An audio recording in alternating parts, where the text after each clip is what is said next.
करना चाहते हो, सामाजिक स्तर पर कोई परिवर्तन करना चाहते हो, तो फिर यह मान के चलना कि तुम अकेले नहीं हो, बहुत बड़े घान का एक छोटा सा हिस्सा हो। तुम बहुत कुछ अपने बूते कर पाओगे, बहुत कुछ काल के अनुरूप होगा, क्योंकि सृजन की दृष्टि से सब कुछ मेरे अकेले के बूते का नहीं है, काल के बूते का है। तो ऐसे व्यक्ति को भी विचार कर लेना चाहिए, अगर उसका उद्देश्य व्यक्तिगत नहीं है, माने अपने आचरण से जुड़ा, अध्यात्म से जुड़ा, परिवार से जुड़ा, शिक्षा से जुड़ा, व्यापार से जुड़ा नहीं है, जुड़ा हुआ है किसी बड़े महान संकल्प से, तो उसे जान लेना चाहिए कि षट सूत्री सहायता तो करेगा, लेकिन वो जुड़ा हुआ उस खूंटे से रहेगा जो बहुत बड़े परिवर्तन का एक अंग है। ये साथ में जान लेना चाहिए। दूसरा सूत्र, पहला सूत्र पूरा हुआ। ऐसी घोर असफलताओं में when nothing moves, nothing works, तीन कार्य अपने आप से बेबाक होकर के करने चाहिए। कुछ प्रश्न हैं।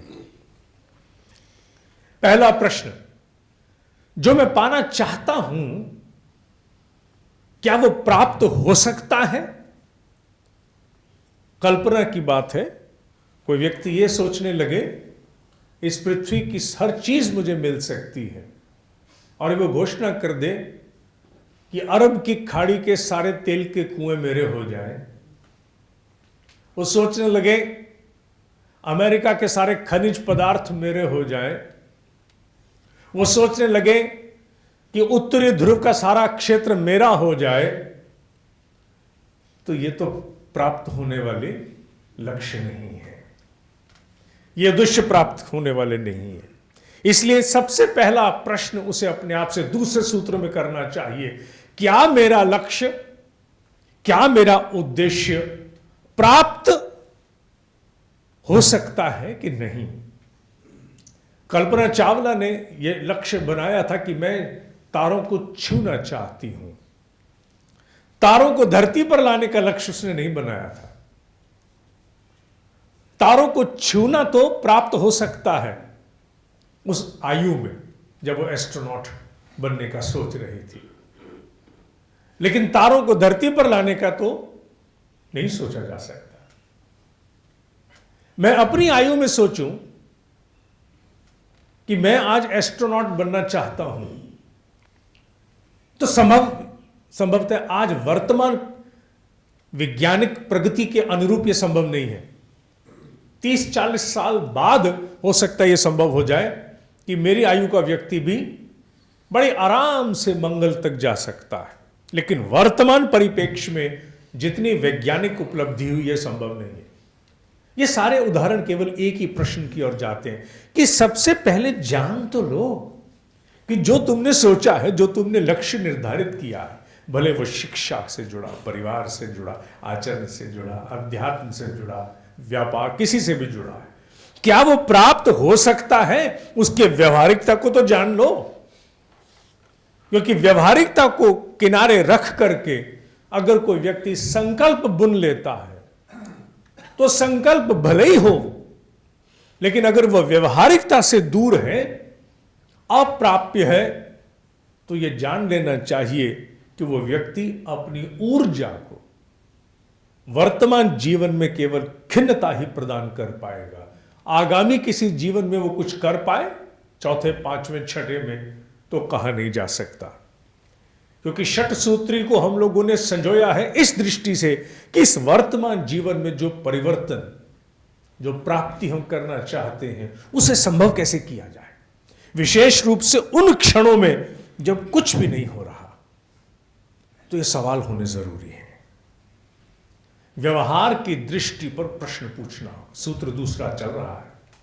सूत्र दूसरे में 3 प्रश्न पूछने। पहला, जो चाहत है, जो वेदना है, उसके व्यवहारिकता पर कुछ जान लिया जाए।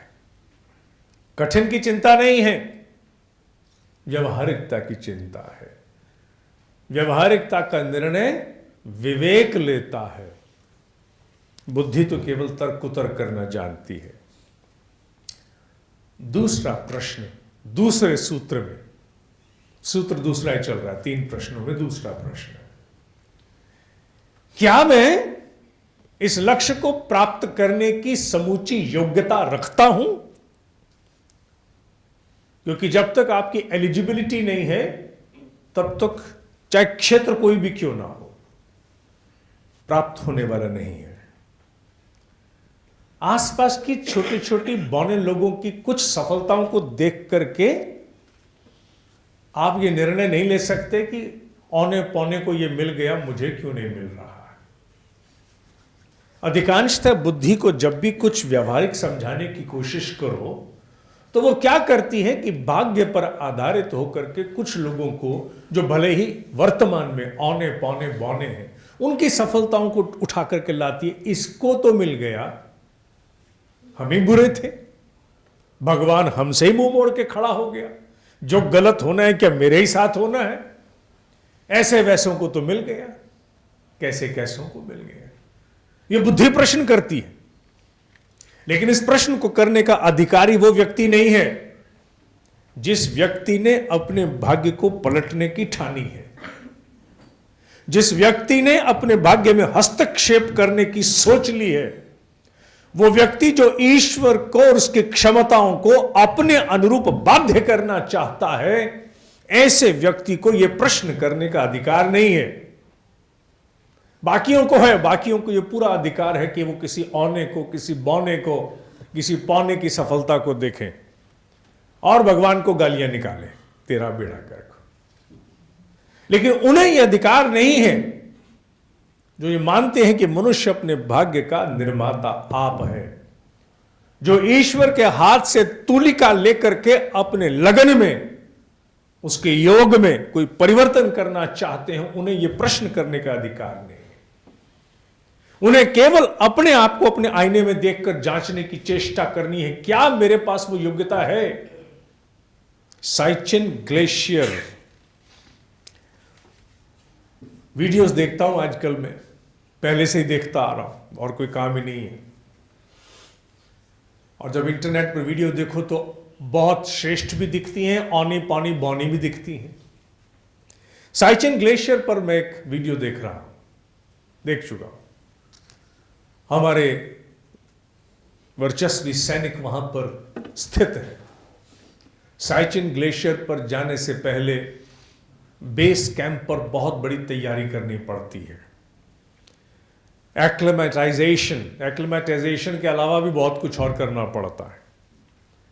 कहा जाता है कि वहां पर वो स्थिति है कि सर्दी का भरोसा नहीं है कि वो किस रूप से आक्रमण कर दे। अच्छी खासी धूप निकली है और आप बाहर आ गए और आपने थोड़ा सा ध्यान नहीं रखा, थोड़ा सा, तो आप उसी क्षण बेहोश होने लगेंगे, चेतना जानी शुरू हो जाएगी।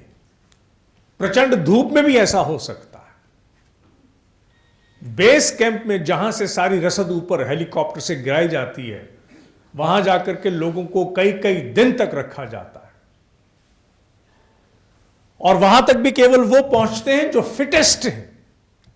पूरी सेना में से जो फिटेस्ट हैं, माने विपरीत से विपरीत प्रतिकूल वातावरण में भी जिनका ब्लड प्रेशर ठीक रहता है, जिनकी पल्स रेट ठीक रहती है, जिन लोगों को किसी प्रकार की कोई और कमी नहीं आ पाती, ऐसे फिटेस्ट लोगों को ही केवल साइचिन तक ले जाने का प्रयास किया जाता। हर एक को नहीं, हर एक को नहीं। ये मैं वीडियो देख चुका हूं। हर व्यक्ति नहीं ले जाया जा सकता, क्योंकि वहां -15, 20, 25, 30, 40 कुछ भी नहीं है। वो तो व्यंग करते हैं कि अगर आपको पानी चाहिए तो पानी की वहां कोई कमी नहीं है, बाहर जाइए, बर्फ का ढेला डालिए, पतीले में गर्म कीजिए, पानी बन गया। और पानी को आप आकाश में फेंकिए, यूं डब्बे को फेंकिए। व्यंग है, ये हो सकता है वहां होता हो कि नहीं, मैं नहीं जानता। तो इससे पहले कि पानी धरती पर गिरे, बर्फ जम जाएगी। हो सकता है होता हो, या व्यंग है। ऐसी परिस्थिति है।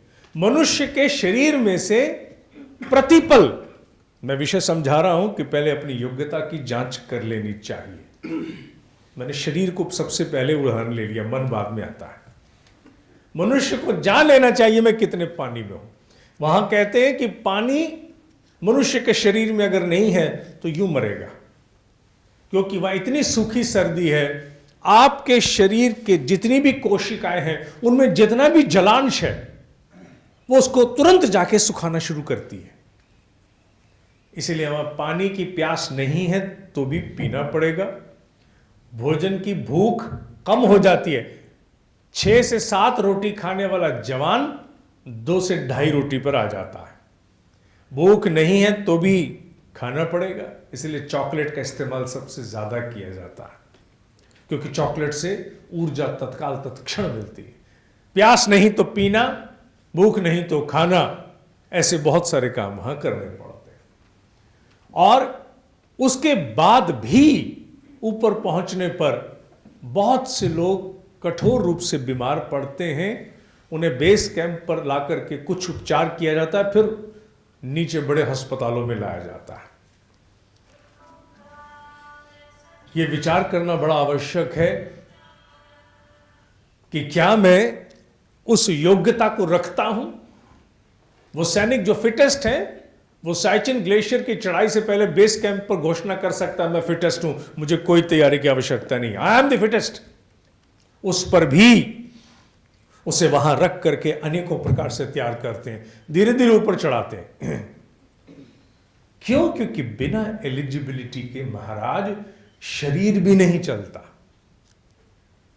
जब शरीर को ही एक एलिजिबिलिटी की आवश्यकता है, फाइटर प्लेन्स जो एयरक्राफ्ट्स हैं, फाइटर एयरक्राफ्ट्स हैं, एयरफोर्स में जितनी भी रैंक हैं, squadron leader, wing commander, group captain, air commodore, मुझे अभी हाल ही में पता लगा है, हाल ही में, क्योंकि मैं किसी रूप से संपर्क में आया, कि बहुत थोड़ी मात्रा में वो लोग एयरफोर्स में होते हैं जो आकाश में विमान उड़ाते हैं। बाकी इन डेजिग्नेशंस के होते हुए भी जमीन पर काम करते हैं। काम उतना ही महत्वपूर्ण होता है उनका, काम कम महत्वपूर्ण नहीं है किसी का भी। आप ये नहीं कह सकते कि बर्तन मांजने वाली का महत्व उतना नहीं है जितना रुपया कमा के घर में लाने वाले का। जिस दिन बर्तन वाली नहीं आज दी उस दिन पता लगता है।